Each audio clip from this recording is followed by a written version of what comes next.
It's really important, especially with exercise, to start small, start slow, and do your best to make exercise part of your daily routine.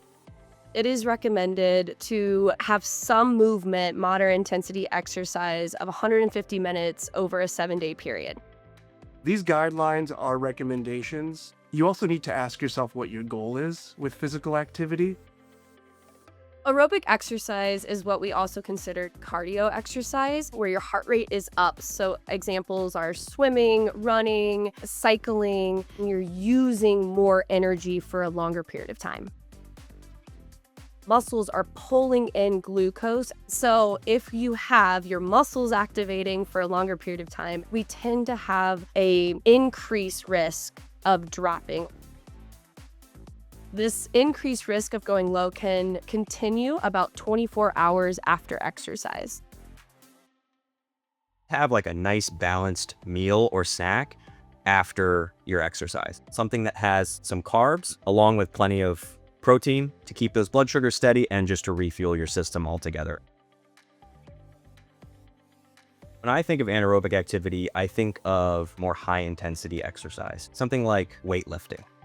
This can actually influence your blood sugars because of the stress or the cortisol and adrenaline that is released when you are doing a higher intensity, shorter burst exercise.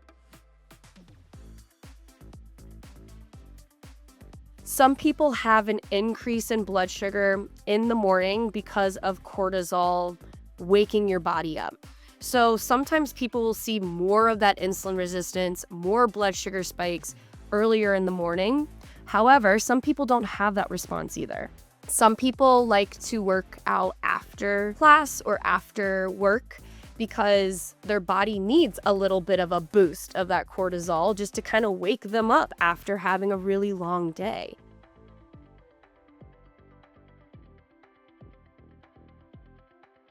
As you increase your anaerobic or that resistance training, you increase your muscle mass. And as you're increasing your muscle mass, we actually are able to increase the number of what we call GLUT4 transmitters, which pull in glucose from the bloodstream aside from insulin. So that means that you are able to bring in more glucose for energy storage without utilizing as much insulin. When most people refer to mixed exercise, it's a combination of aerobic and anaerobic. Soccer, Intervals, circuit training, you have the high intensity exercise that might be raising those stress hormones a little, might lead to higher blood sugars, but then you have the lower intensity, more gentle aerobic exercise that's kind of utilizing more of that glucose. You can use mixed exercise for your advantage. You can implement sprints at the end of your run as a way to actually keep those blood sugars more stable.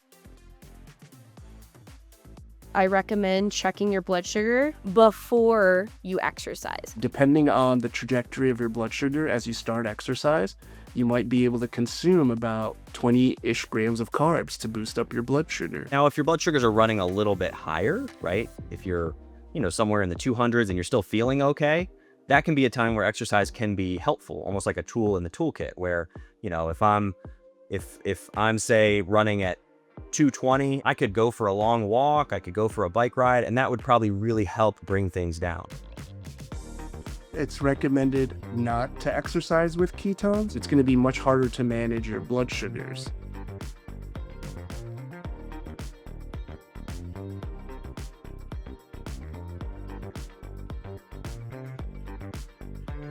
The biggest driver in terms of your likelihood for going low or high is going to be when you get insulin in you and when you choose to eat. That's what makes diabetes its own challenge with exercise. This is going to be different for each person.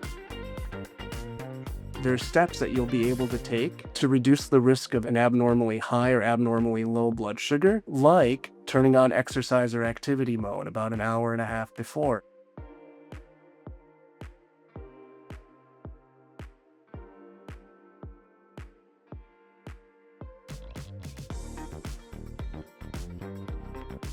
Have some sort of fast-acting carb because your blood sugars can change very quickly. It is very important to stay hydrated to replenish the water that might have been lost, because dehydration can actually increase insulin resistance. It's always recommended to monitor within that 24-hour period, because again, your blood sugars can change, whether that means they are staying a little higher or they are starting to trend a little lower.